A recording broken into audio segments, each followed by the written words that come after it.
Hello everybody, I'm Gwen Campbell-Mindes. Welcome to Gwen's Bookish Ramblings, and today we're back in 500 Kingdoms. This is a slightly different cover than the other series. There are sort of two series of covers for this. So One Good Night, it is a 500 Kingdoms book.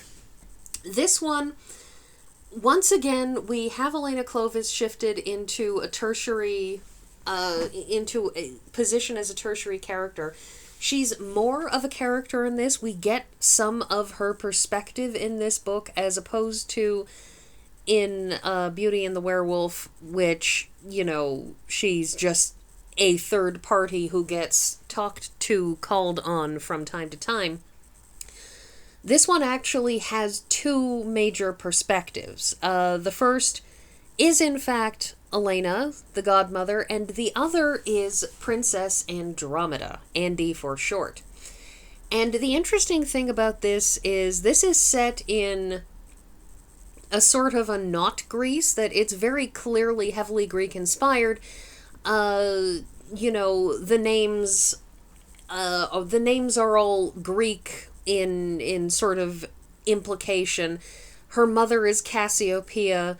They call their sort of wise men, magician, local whatnots, they call them sophonts. It's leaning hard into that. Also, what you have is a country that is divided between regular human inhabitants and a section of the so-called weirdlings, which are cyclopses and satyrs and, a whole list of generally Greek sorts of creatures, possibly some Roman ones, but, it's that Mediterranean, sort of, that very Mediterranean flavor to it. And the idea here is, the story basically is that you have this princess who has been desperately hoping to maybe get some sort of responsibility or something, because what she is she is not visually impaired, but she needs glasses. The Sophont, the wise man who lives in the palace, who's sort of an employee of the queen, he actually effectively built her glasses because it turned out that, he had stumbled across her reading a book with that book an inch from her nose and said, oh, well, this is somebody who needs glasses because she can't see anything.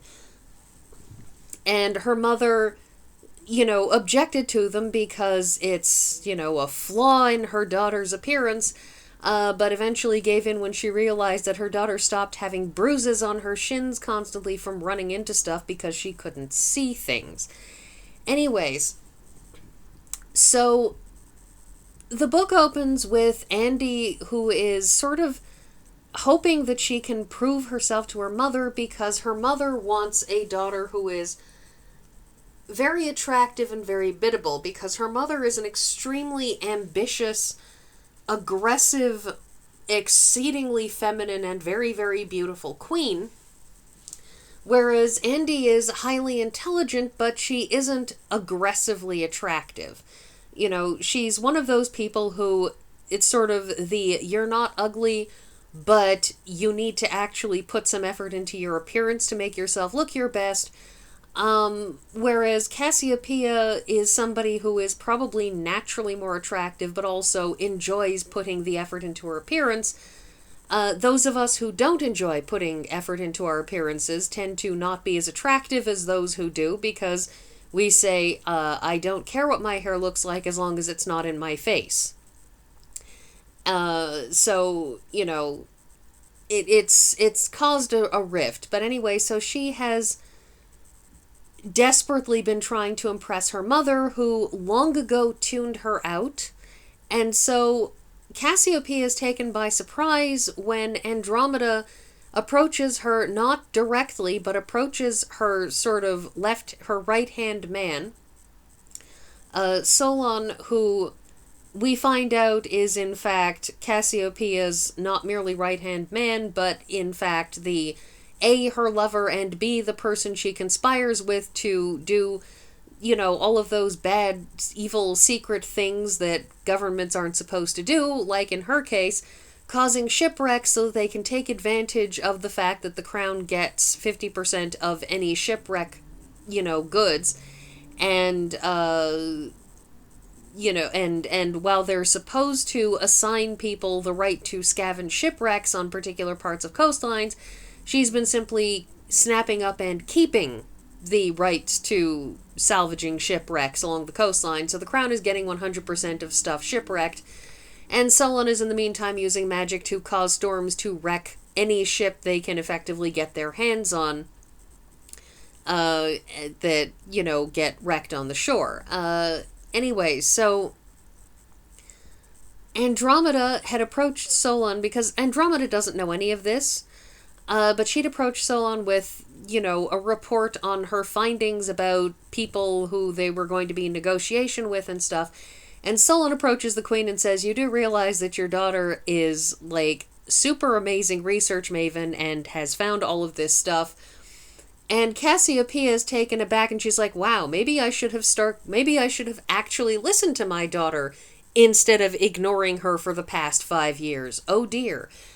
Anyways, so they conspire to try to keep Andromeda off balance, which doesn't so much work, but then a dragon arrives. And the interesting thing is that Solon is absolutely 100% aware of the tradition. So he's able to take advantage of things and cast a spell to make a dragon come and make the dragon do traditional dragony things. Now, this is a world in which there are good dragons and bad dragons in the same way that there are good people and bad people. So bad dragons will, loot and pillage and, happily take, once a week virgin maiden sacrifices to eat. Good dragons don't do any of that stuff. But he's managed to call on a good dragon. And in point of fact, that good dragon arrives being trailed after by his brother, who is sort of, okay, well, we'll figure out how to get you out of this because you are literally under a magical compulsion. So this good dragon is doing his best to, not wreak havoc. So, so when he attacks the palace, he breathes fire on the one part of the palace that, as far as he can tell, doesn't have anyone in it. When he attacks villages, he will carry off a cow or a goat or two, but he won't attack and eat, half the people in the village, and so on and so forth. This is all stuff that we find out later because the bulk of the story has to do with Andromeda, doing research and finding out that the traditional way to appease a dragon is once a week, tying a maiden out on a stake for a dragon to find. And they set up a lottery, and Cassiopeia starts taking advantage of the lottery to take the daughters from families that have been opposing her. And then just when people start to complain that, start to think, wow, she's using this to silence people, she's perfectly willing to throw her own daughter under the bus, because her own daughter has started trying to figure out how to get rid of the dragon without sacrificing virgin girls to it, funnily enough. And so she throws her own daughter under the bus, and Andromeda gets taken off. The one good night, the titular one good night, is because Solon, in order to make sure that their dragon continues to molest their country unmolested, has put up a spell around the border of Arcadia, their country, which is supposed to keep out champions. The problem is that, or at least for Solon, the problem is that his border says no man shall come through that can destroy the dragon. And obviously, all you need for that to change is a woman, because a woman is not a man and can therefore amble through the barrier unmolested. So we get Georgina, Gina for short, who comes through and is the champion, and one of the most interesting parts of the book actually is right after Georgina has rescued Andy from the dragon, that she's managed to at least make the dragon go away rather than carting Andromeda off. And Andromeda finds this knight who is incredibly rude and incredibly difficult and is constantly saying, well, you'll be nothing but a drag, and I've got a horse and I'll be fine. And Andromeda's like, okay, first, you don't know this country and I know this country. Second, I'm not letting you out of my sight because while I am capable of getting help and things, I still need some protection because I can't fight, so I need somebody to protect me going through the countryside, so like hell you're getting away from me. And last of all, given the kind of country this is, your horse will not take going around on these hills and valleys because this is bad horse country. And, you know, she insists on staying with the knight who after 2 days is like, oh, okay, you were right, my horse is not handling this well. Damn. Also, you haven't been complaining, you've been pulling your weight, you seem smart. Okay, I will stop being nearly as awful to you because, oh right, you're not dead weight. And then Andromeda says, yes, I'm aware that the tradition is that I'm supposed to immediately fall in love with you. So the best way to handle this, she says, is declare ourselves blood siblings. You know, we each put a cut on your hand, clasp hands together, and swear to be siblings forever. And next thing you know, it's a blood brothers sort of pact. And by doing that, we are now officially siblings, and the tradition will not make us fall in love with each other. Because we are not in any of those stories where siblings would fall in love with each other, so let's just stick with that. And the knight says, oh, hey, that's actually a great workaround. Awesome.